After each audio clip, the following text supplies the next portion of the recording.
Hello and welcome to another interesting episode of the Reflection series, the series where we listen to stories that recharge and rejuvenate us. And today we have a wonderful speaker, Debbie Hannan. Debbie currently is a natural health practitioner of 20 years and owns two successful natural health practices in New South Wales, Australia, where she offers her community alternatives of health and well-being. Her employment prior to that as a social worker developed an appreciation of how valuable it is to live together in harmony with each other and nature. Debbie has committed herself to the meditation practice of the Brahma Kumaris meditation lifestyle for the last 18 years after exploring other alternative meditation practices throughout her life. And the title of the story that Debbie will be sharing with us today is Journey to the Truth. Ash says, a search for truth started in Debbie's early teens, where her awareness opened to other possibilities of experiences. There was more to explore other than her own life, family, and friends. So a very hearty welcome to our program, Debbie, and we are looking forward to hearing your journey to the truth. So without any further ado, a hearty welcome once again, and it's over to you.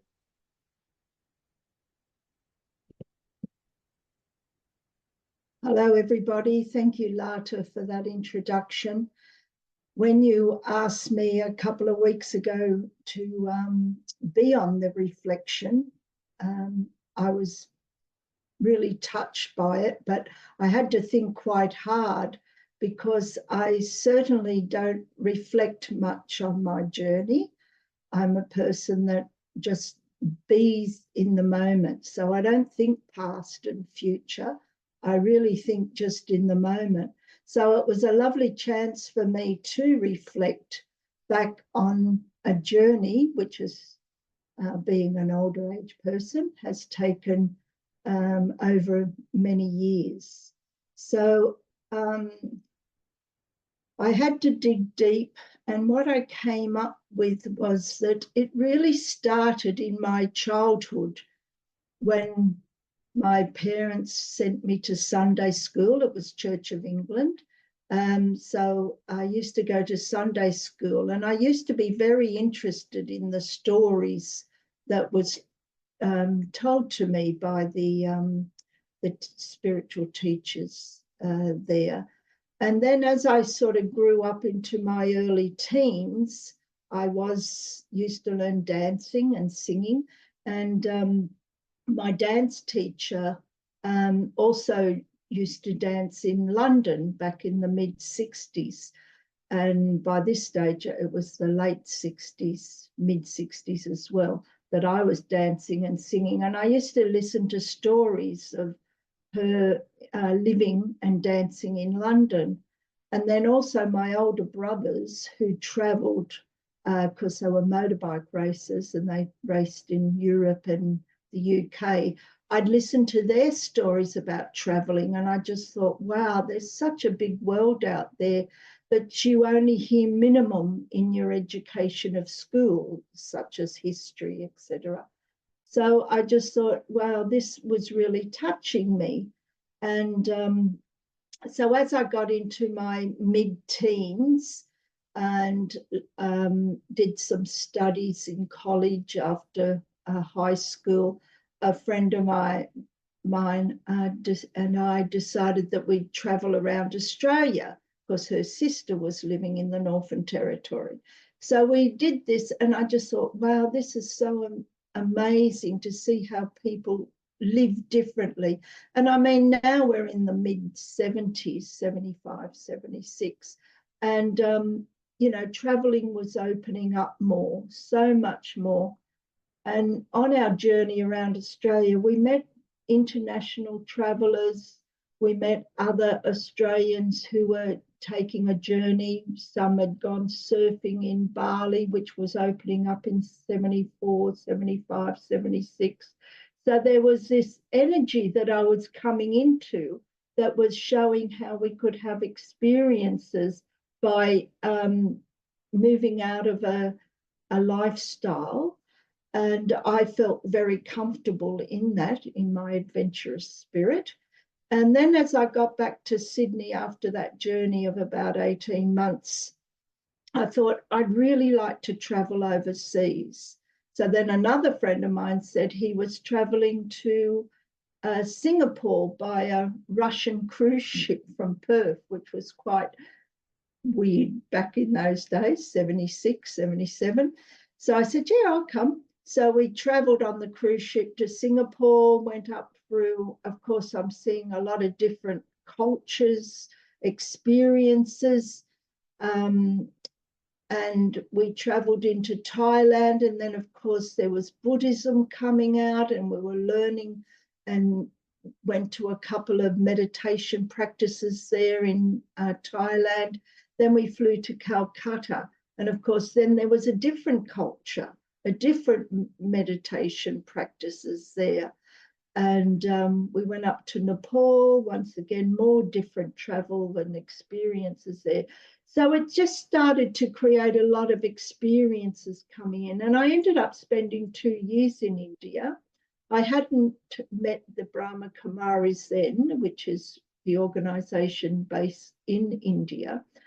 And then when I came back home, I thought, oh, I need to sort of find something else. And I went to South America and Machu Picchu, and I was having experiences of being there before. And I thought, wow, this is so amazing, these experiences I was having, that I stayed there for quite a while, Machu Picchu and in Mexico, all the Aztecs, the Mayan, all those different cultures. But I was still not getting into me. It was still an external experience that was happening inside myself. But I didn't understand it then as I do now. And so I came back to Australia, and I was studying Vipassana meditation. Now we're getting more into the 90s by now. And that was giving me a really good experience. But I thought there's still something else. So I was meditating at home, and I was asking, could I have a more stronger experience, a higher energy? I really wanted to feel, I could feel there was something more that I wasn't experiencing from all my travels and looking at the external part of my spiritual journey. But I wanted to go more inside my spiritual journey. So I, funnily enough, I came across a flyer which had the Brahma Kumaris meditation retreat centre at Wilton, just outside of Sydney. And I went there, and that was about 18 years ago. And I just thought, this is such a lovely experience. They're on my lifestyle of vegetarian cooking and eating. And so I started my journey there of really feeling a more connection. And I did the meditation course between Christmas and New Year. It was a week-long course that the Brahma Kumaris have to teach us. And so I did the course during that week, but I did feel this fear. I could feel myself wanting to go deeper and more higher into the energy, but I had a fear about it, and I couldn't sort of shake it. And it was also a learning an open eye meditation. So I had to sort of have that focus in opening the eyes, and I didn't realize that you could actually blink while you had your eyes opened as well, because I was getting quite dry eyes, and the a teacher there said, no, you can blink. So that was a good achievement in the meditation. I wasn't so concerned about that. Excuse me. So I did the meditation course. Excuse me. I did the meditation course, and I then thought, this is really good. I was getting over that fear of going out into the higher energy part, and I was connecting more into myself than seeing the cultural aspects of everything that I had earlier in my lifetime. So I was seeing the more inner side of myself, and I was trying to still a bit get rid of that fear of the meditation there, but I kept going back because I knew there was a power coming into me, and I knew that that this was taking me into a higher level of my meditation. And I just kept up the practice, I kept up the classes, and then I was offered my trip back to India, but on a different level this time, much older and with a lot more experience. And I was able to meet a lot of our senior teachers there who were very experienced yogis and very high in their spiritual practice of meditation. And I just felt so much more power in gaining this experience through them to what I'd been on my journey with. Because even some parts, when I was traveling through Egypt, I went to Egypt to the pyramids, thinking that was going to be another help for my practice in my spiritual journey. But that didn't sort of do much to me, not like when it was in Machu Picchu and over in the South American cultures. But I was taken by my driver to a place where the Christians had fled the Romans, and that was a very powerful experience for me too. So with the spiritual practice with the Brahma Kumaris, I could feel all this past life energy coming through from those earlier experiences with my travel.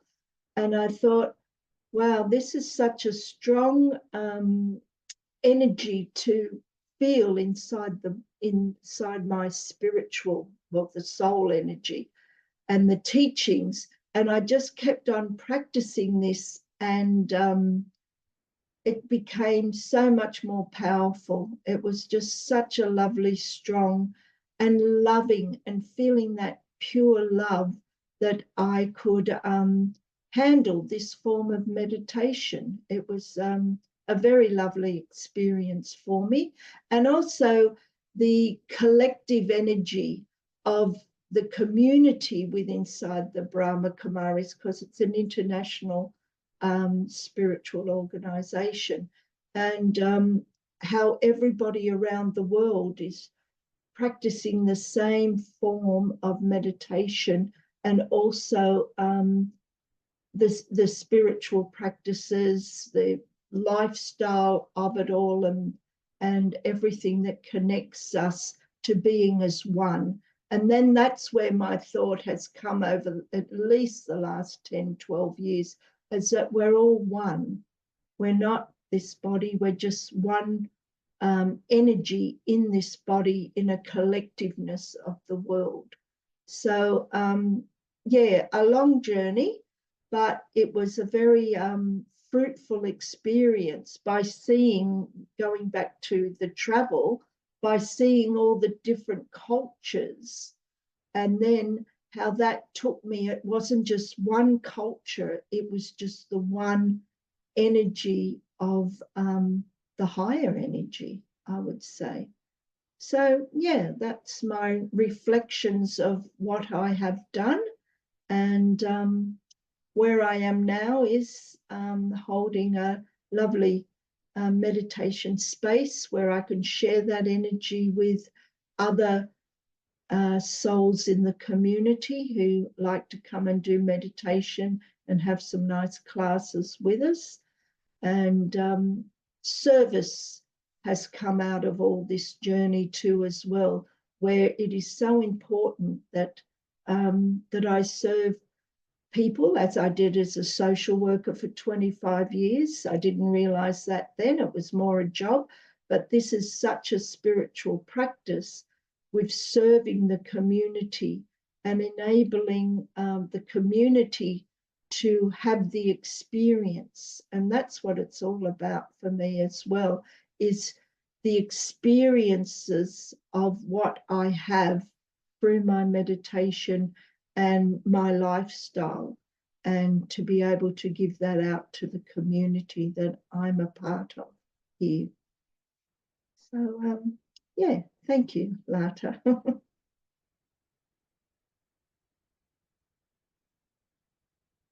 Wonderful, wonderful. It's I could just experience that, you know, when we go back to the journey that we have had and sharing that, you kind of relive those moments. And that is what I could kind of experience, that you're not just sharing the story, but you're in a way going through that journey of, you know, getting that happiness or that aha moment of, yes, this is what I was searching for. So that's very beautiful to know and see. If I could just ask, uh,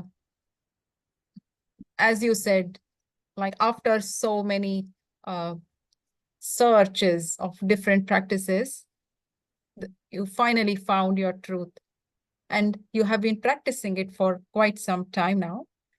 What all differences do you see in yourself? What all changes have you, if I can say, maybe just name any three things that has changed now compared to what you were doing or how you were thinking, and meditation has helped you do that or become that. Would there be any three things like that that you would like to share? Yes, yes. Very, very powerful for me now. The first thing is, it is what it is. That's, I know it's a bit of a cliche line, but as I was saying, when you have an energy behind it and you can feel that the power of that energy in a situation which may be a bit difficult, you see it as a part of life and a part of your journey. And that it is what it is very powerful for me now. And it was a very big learning process to get to that as well. The second thing would be, don't give sorrow and don't take sorrow, which is a very beautiful learnings from the Brahma Kumaris, because we can tend to think, oh, I better ask this person this, and question this with this person, which I suppose is a little bit of a gossip way, but trying to have an understanding of what I'm trying to think about a difficult situation. But the thing now I see, I can still think it, but I don't act on it anymore. I don't need to bring a bit of sorrow to somebody else. I can deal with it inside myself, or once again, go back to that first thing. It is what it is. And just let the process of life work through that energy that has created that situation. And my third thing in my learning is, and it's quite a difficult thing for me, and it still is, I can always see that vision ahead of where I want to go to, but the process of it. And we do have to go through a process. I am quite a big picture thinker, but the process is the smaller part to the big picture. So I do need to still practice on to create that process to get to the ending. Because really a thought's nothing until we put that energy into it. And that's the process. So they're really my three main successes. I'll even say successes that have come out of my journey. And they're quite powerful. It is what it is. Don't give sorrow, don't take sorrow.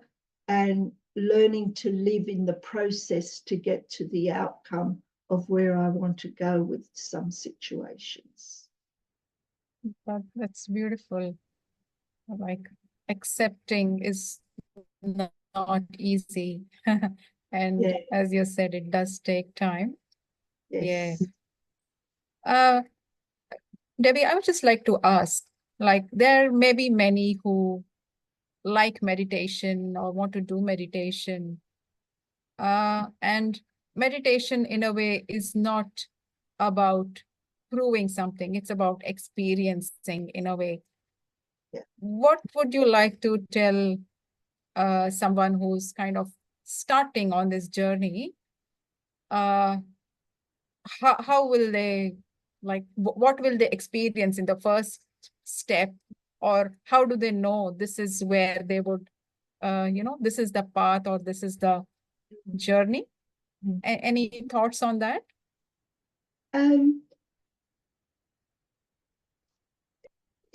is it just a You can feeling have that you can have two sort of ways of the experience.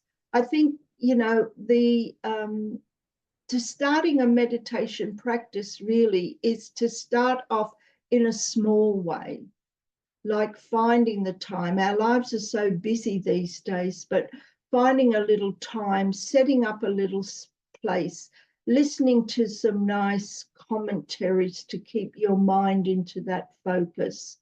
Don't think too big about it all. Just give those and setting up a routine to have your meditation practice. That's probably the simplest way to start meditation. And people often think that meditation is that we have to stop the mind. The mind won't really stop. It's more of us controlling our thoughts. Even the Dalai Lama has said, you'll never stop the mind. It's the way we control our thoughts. And I still I could be meditating and having a lovely experience, and then all of a sudden something will come up from years ago and I think, wow, I haven't thought of that for many years. But I bring myself back into the meditation that I'm doing now. And that's once again like being in the moment. And we hear that quite a lot. Being in the moment is the most powerful experience you can give to yourself. Wonderful. Thank you, Debbie. And since we are talking about meditation, I think it would be lovely if we can have a little experience of that as well. I'm sure the viewers would love it. So can I request you to maybe speak a little meditation commentary and give us all an experience for a few minutes? Yes, most certainly. Thank you. So everyone just take a nice deep breath in to relax. Create a nice peaceful spot within inside your mind, trying to keep your thoughts and your energy into the moment.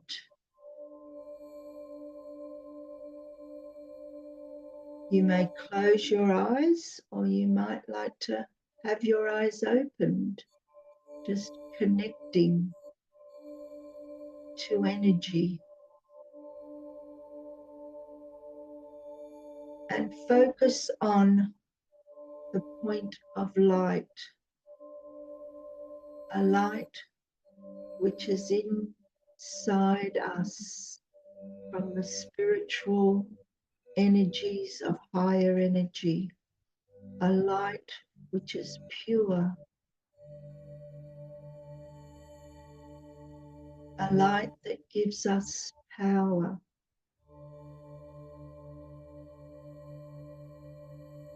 a light that moves us and helps us to live a life of peace and love and happiness.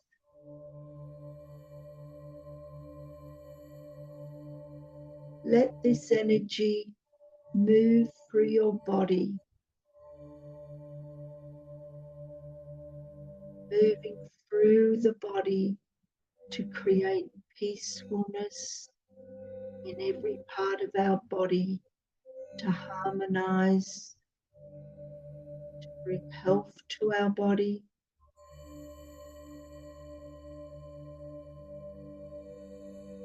to reach others when we are moving around with others, that it might be difficult situations when we connect with them. Keep that inner peace within inside yourself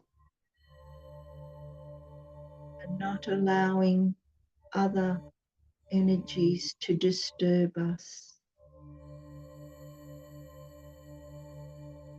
You may like to take this lovely peaceful energy out to nature, to connect with the peacefulness of nature as you walk through the paths in nature, being at one with all, being with the harmony of nature and the peacefulness that nature can give us, being that light that shines from within us.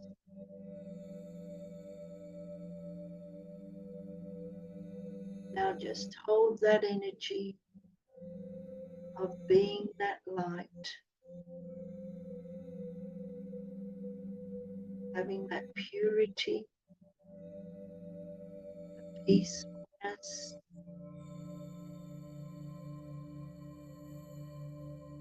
and the lightness that it gives us.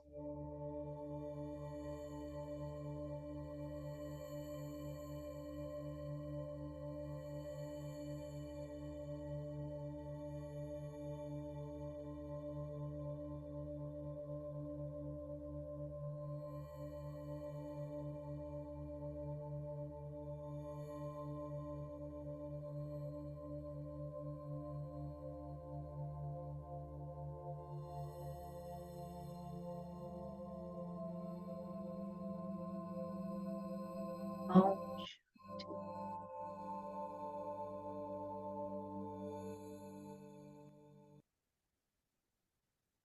Thank you so much, Debbie. Thank you for giving us that experience. And we would encourage the viewers to, start with a little bit of such experiences on a regular basis if you haven't been doing so. And if you are a meditation practitioner, you practice meditation, then please do continue. So yes, thank you again, Debbie, for joining in today and sharing your story with us and inspiring viewers. And thank you for joining. And if you would like to know more about us, please do visit our website, www.brahmakumaris.org.au. All the programs and addresses of the various centers in Australia are listed in there. So thank you once again, and we will be back with another interesting episode of the Reflection series. So keep meditating and take care. Bye for now.